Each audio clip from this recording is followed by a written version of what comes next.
ఓసారి ఒక చిన్న దోమ ఓ బలమైన పులి దగ్గరకు వెళ్ళింది. అహంకారంగా నవ్వుతూ దోమ అడిగింది, నాకంటే నీకు బలముందనుకుంటున్నావా?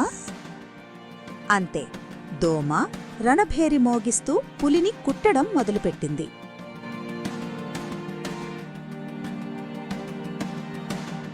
పులి బాధతో గర్జించింది.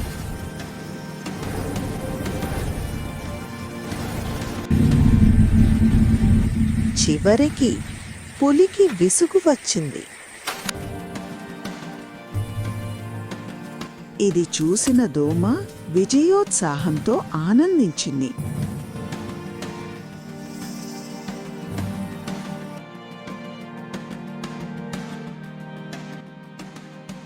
కాని క్షణాల్లోనే అది ఒక సాలెగూడులో చిక్కుకుంది.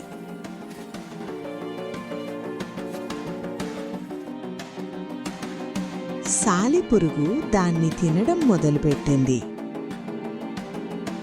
పులిలాంటి బలమైన జంతువునే ఓడించాను, కాని చివరికి ఈ చిన్న సాలెపురుగుకి బలి అయ్యాను.